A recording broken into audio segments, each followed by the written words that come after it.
Students, आज हम understand करेंगे कि issue of shares at premium, premium पर किस तरीके से शेयर इशू होते हैं, एंड इसी से रिलेटेड जो इलस्ट्रेशन नंबर 3 जो दिया हुआ है उसको भी हम समझेंगे और इसकी भी एंट्रीज कैसे पास करनी वो मैं आपको आज के इस वीडियो लेक्चर में बताऊंगी। तो इसका एक्सप्लेनेशन स्टार्ट करने से पहले मैं आपसे रिक्वेस्ट करूंगी कि अगर अभी तक आपने मेरे चैनल को सब्सक्राइब नहीं किया तो चैनल को सब्सक्राइब कीजिए एंड चैनल लिंक अपने फ्रेंड्स के साथ शेयर करना मत भूलिएगा।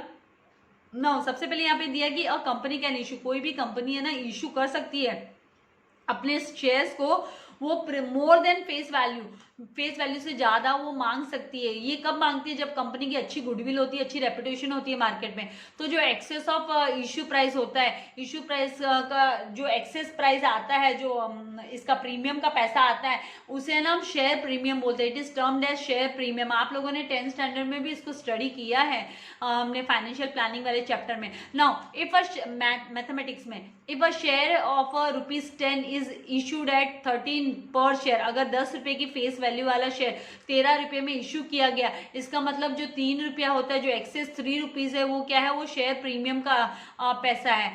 तो 13 रुपीज माइनस 10 रुपीज करते हैं तो वो शेयर प्रीमियम का 3 रुपीज रिसीव होता है। उसे सिक्योरिटीज प्रीमियम भी बोला जाता है, that is also called as securities premium. और यहाँ पे जो द अमाउंट ऑफ प्रीमियम है रिसीव्ड होता है इज क्रेडिटेड टू, उसे हम है ना सेपरेट अकाउंट में क्रेडिट करते हैं, जिसे हम शेयर प्रीमियम अकाउंट बोलते हैं।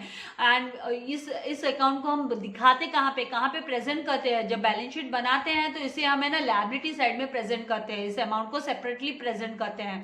Now share premium account is should be treated, it should be treated to be a share allotment, to be on share allotment. ये कब हमें इसको हमें ना ऑन शेयर अलॉटमेंट हम इसे ट्रीट करते हैं, अनलेस अदरवाइज मेंशन, अगर है ना इसे मेंशन नहीं किया गया, कुछ भी बोला नहीं गया, तो इसे हमें ना मतलब आपको स्पेसिफिकली कुछ बोला नहीं गया तो इसे हमें ना अलॉटमेंट के साथ ही इसकी एंट्री लेते हैं। तो शेयर प्रीमियम अकाउंट में भी इसे हम credited at the time of making allotment, जब हम अलॉटमेंट ड्यू की एंट्री दिखाते हैं या रिसीव करते हैं अलॉटमेंट का मनी, तब इसको हम दिखाते हैं, इस एंट्री को प्रेजेंट करते हैं, इसको शो करते हैं। तो इसकी जो जर्नल एंट्री होती है जनरली वो होती है share allotment account debit to share capital account and to share premium और सिक्योरिटीज प्रीमियम अकाउंट। जब ये साइलेंट होता है, क्वेश्चन कुछ नहीं बोला होता है, तो हम इसको अलॉटमेंट के साथ इस एंट्री को लेते हैं।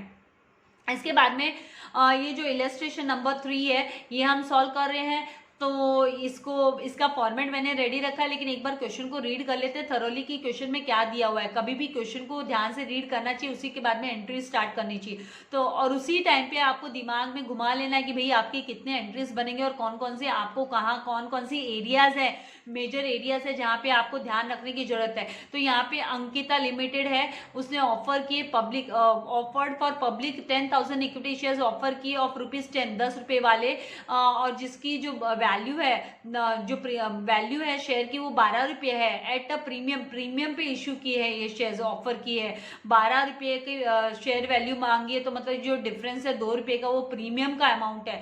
पेबल एज अंडर, तो इसका पेमेंट बोला है कि ऑन एप्लीकेशन 4 रुपया एंड अलॉटमेंट के टाइम पे 4 रुपया मांगा, तो कितना हो गया? यहाँ पे इंक्लूडिंग प्रीमियम है, इंक्लूडिंग प्रीमियम। तो प्रीमियम का अमाउंट कितना है? तो 12 रुपया माइनस 10 रुपया करेंगे तो 2 रुपया प्रीमियम का भी इसमें इंक्लूडेड है। तो 2 रुपये के हिसाब से जो 10 रुपये का जो शेयर है, यहाँ पे फुल्ली सब्सक्राइब बोला है, नीचे हम देखेंगे फुल्ली सब्सक्राइब। तो 10,000 शेयर्स पे 2 रुपया मतलब 20,000 रुपया हमको है ना शेयर प्रीमियम अकाउंट में दिखाना होगा, एंड बाकी का 20,000 अलॉटमेंट का मनी होगा। तो टोटल जो रिसीव होगा अलॉटमेंट के टाइम पे, तो टोटल यहाँ पे 40,000 रिसीव होगा, जिसमें से 20,000 शेयर कैपिटल में जाएगा और 20,000 है ना जाने वाला है वो शेयर प्रीमियम अकाउंट में जाएगा। देन यहाँ पे on first and final call balance amount, तो बैलेंस कितना हुआ? तो यहाँ पे 4 + 4 8 रुपया, तो टोटल अमाउंट कितनी है शेयर, मतलब पर शेयर की वैल्यू कितनी? 12 रुपया है, तो 4 रुपया फिर से बच गया, तो वो on first and final call के टाइम पे मांगा है। तो यहाँ पे ये जो दो एंट्री पास होगी, तो टोटल 6 एंट्रीज हम पास करने वाले हैं। और बाद में इस यहाँ पे बोला है कि आप जर्नल एंट्री पास करने के साथ साथ आपको है ना बैलेंस शीट में भी इस अमाउंट को प्रेजेंट करना है। तो ये कंप्लीट बैलेंस शीट नहीं है हमारी, इसको खाली हम इसी अमाउंट के इफेक्ट को दिखाने के लिए इस बैलेंस शीट को तैयार करने वाले हैं। तो इसका फॉर्मेट मैंने आप लोगों के लिए रेडी रखा है। तो चलिए हम सॉल्यूशन को देखते हैं कि किस तरीके से आपको एक एंट्री फ्रेम करनी है और कैसे आपको अमाउंट्स को दिखाना है। तो लेट्स स्टार्ट विद द सम। सबसे पहले एक छोटा सा रफ स्ट्रक्चर तैयार कर लेंगे अमाउंट को लेकर। तो यहाँ पर कितने शेयर्स है ना, यहाँ पर कंपनी ने इशू किए हैं अंकिता लिमिटेड ने, तो वो है 10,000 इक्विटी शेयर्स। तो 10,000 इक्विटी शेयर्स इशू हुए हैं, इक्विटी शेयर्स इशूड। एंड इसकी जो रेट है वो कितनी है, तो at the rate of 12 rupees पर शेयर। और इसकी जो फेस वैल्यू है वो 10 रुपीज़ है। तो यहाँ पे प्रीमियम है ना, 2 रुपये का प्रीमियम है। तो कैसे निकाला जाता है, इसकी जो फेस वैल्यू है, फेस वैल्यू जो है वो 10 रुपीज़। एंड जो इशूड प्राइस है वो है, इशूड प्राइस यहाँ पर है वो ₹12 है। तो इन दोनों के बीच का डिफरेंस है वो 2 रुपीज़ प्रीमियम, ₹2 क्या हो गया, प्रीमियम हो गया, फिर ₹2 का प्रीमियम। तो यहाँ पर हमको क्या करना है, सबसे पहला ऑन एप्लीकेशन कितना डिमांड किया है, तो ऑन एप्लीकेशन कंपनी ने 4 रुपया मांगा है, 4 रुपया। एंड ऑन अलॉटमेंट कंपनी ने कितना मांगा है, इंक्लूडिंग प्लस प्रीमियम है, इसमें प्लस प्रीमियम। तो यहाँ पर ₹4 डिमांड किया है कंपनी ने। एंड जो लास्ट है बैलेंस अमाउंट का भी मांगा है कंपनी ने, बोला है on first and final call के समय पर, फर्स्ट एंड फाइनल कॉल के समय पर कंपनी ने बैलेंस अमाउंट। तो बैलेंस अमाउंट कैसे निकालना चाहिए, तो टोटल कंपनी को कितना रिसीव करना है, तो 12 रुपीज़ कंपनी को रिसीव करना है, 12। तो 12 माइनस आप 8 करोगे तो 4 बैलेंस हो गया, ₹4 बैलेंस अमाउंट हो गया। अब यहाँ पे जो अलॉटमेंट है इसमें है ना 2 रुपया तो अलॉटमेंट का है, ₹2 अलॉटमेंट का है। एंड ₹2 है वो प्रीमियम का है। तो ये अलॉटमेंट के टाइम पे एंट्री आ रही है। फटाफट क्विकली इनके एंट्रीज, जर्नल एंट्रीज हम ले लेंगे। तो यहाँ पे डेट तो हमको दी नहीं है, तो डेट के कॉलम में 1 2 3 करके एंट्री नंबर 1 2 3 हम ले लेंगे। तो सबसे पहले एंट्री जो है वो एप्लीकेशन मनी रिसीव हो रहा है, तो उसकी एंट्री हमको दिखानी है। तो उसके लिए हम लिखेंगे यहाँ पर कि एप्लीकेशन मनी रिसीव हो गई है, डायरेक्ट हम एप्लीकेशन रिसीव हो रही है, तो एप्लीकेशन के साथ में पैसा आ रहा है, तो बैंक अकाउंट डेबिट टू, यहाँ पर ये इक्विटी शेयर्स है, तो इक्विटी शेयर एप्लीकेशन अकाउंट, क्योंकि इसके लिए सेपरेट अकाउंट ओपन किया जाता है, तो एप्लीकेशन अकाउंट में हम है ना क्रेडिट कर देते हैं ये पैसा। तो यहाँ पर 40,000, क्योंकि 10,000 आप 10,000 यहाँ पर 10,000 इक्विटी शेयर्स मल्टीप्लाई बाय 4 करेंगे तो 40,000 की एंट्री आएगी, और 2 एंट्री आने वाली है यहाँ पे। और यहाँ पे अलॉटमेंट की भी 2 एंट्रीज आएगी, इसका भी टोटल 40,000 होगा, और लास्ट की भी 2 एंट्री आएगी, तो टोटल 6 एंट्रीज आने वाले हैं। तो यहाँ पे 40,000 की एंट्री हमको दिखा देनी है, 40,000। नरेशन में हमको लिख देना है being application money received, application money received on 10,000 equity shares at the rate of ₹4 per share। इसके बाद में इसको है ना ड्यू, मतलब इसका ड्यू तो नहीं है, इसका हमको डायरेक्ट हम ट्रांसफर कर देंगे एप्लीकेशन मनी को शेयर कैपिटल अकाउंट में, इसीलिए है ना application money share application account को हम डेबिट करेंगे, तो इससे ऑटो क्लोज हो जाएगा ये। इससे ऐसा क्यों करते हैं, ताकि ये ऑटो क्लोज हो जाएगा, क्योंकि ये पैसा अब है ना ट्रांसफर कर दिया जा रहा है, शेयर एप्लीकेशन का जो पैसा है वो कैपिटल में ट्रांसफर कर रहे हैं हम। तो to equity share capital account, equity share capital account, और जो मनी है 40,000 ट्रांसफर हो जाएगा कैपिटल अकाउंट में, हम रिकॉर्ड कर देंगे, तो ऑटो क्लोज हो जाएगा अब हमारा ऑटोमेटिकली शेयर एप्लीकेशन अकाउंट।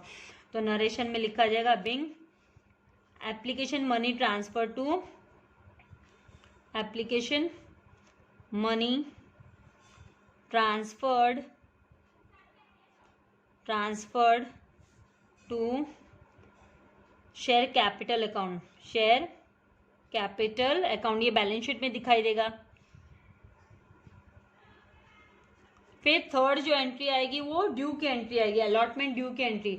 तो सबसे पहले हम इक्विटी शेयर अलॉटमेंट अकाउंट लिखेंगे, debit equity share allotment account, debit 40,000 amount आएगा 40,000। फिर टू इक्विटी शेयर कैपिटल में कितना जाएगा यहाँ से, तो यहाँ से 20,000 इक्विटी शेयर कैपिटल में जाएगा और 20,000 इक्विटी शेयर प्रीमियम में जाएगा, मतलब शेयर प्रीमियम अकाउंट में जाएगा, जिसे सिक्योरिटीज प्रीमियम भी बोलते हैं। तो share capital account, equity share capital account 20,000 and फिर टू इक्विटी यहाँ पे शेयर प्रीमियम में चला जाएगा, शेयर प्रीमियम अकाउंट 20,000। नरेशन में हम लिखेंगे being allotment money due, allotment money due on 10,000 equity shares at the rate of ₹4 including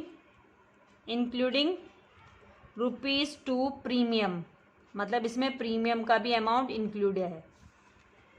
इस तरीके से हमको लिख लेना है।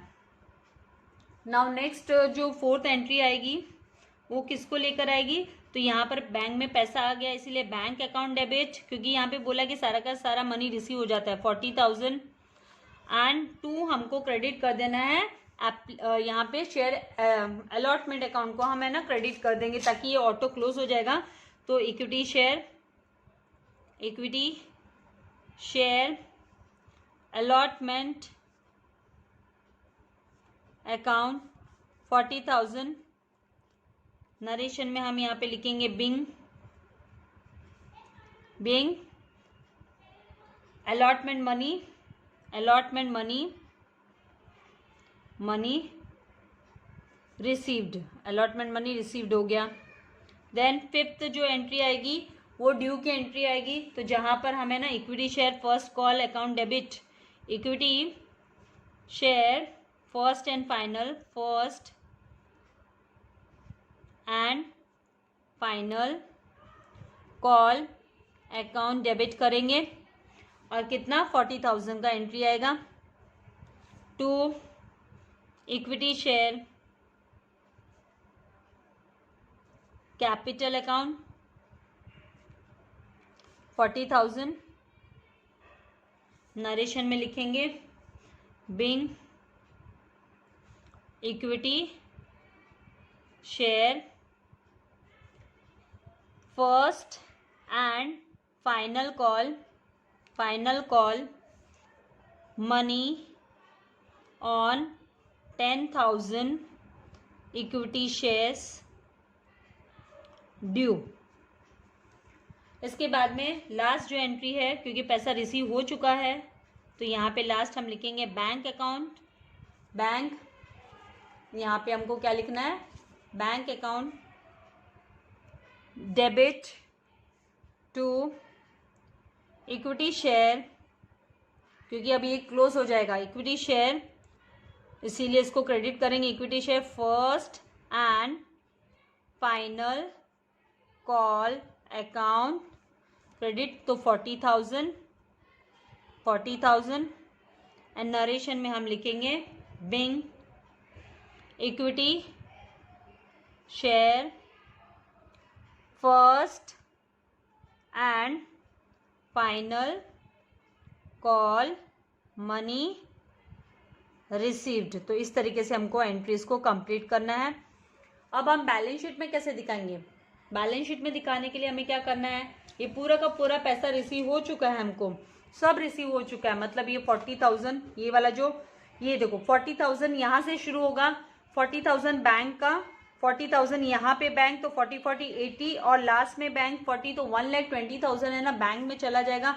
तो एसेट साइड में हम बैंक करके एसेट साइड में हम बैंक करके कितना 1,20,000 टोटल अमाउंट हम दिखा देंगे। कैसे आया ये टोटल, तो यहाँ पे देखिए ना बैंक करके जहाँ जहाँ बैंक लिखा हुआ है, देखो बैंक में यहाँ पे दिया है 40,000, फिर यहाँ पे फोर्थ एंट्री देखो यहाँ पे भी बैंक का 40,000 दिया है एंड जो सिक्स्थ एंट्री उसमें भी बैंक का डेबिट 40,000 दिया। तो इन तीनों को समअप करोगे 40,000 को तो 1,20,000 आ जाएगा।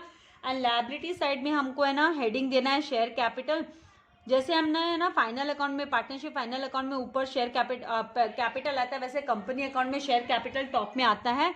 एंड यहाँ पे हम लिखेंगे 10,000 equity shares, 10,000 equity shares of rupees 10 each. यहाँ पे 10 रुपये वाला है, फेस वैल्यू हमको लेनी है ऑफ रुपीज 10 ईच।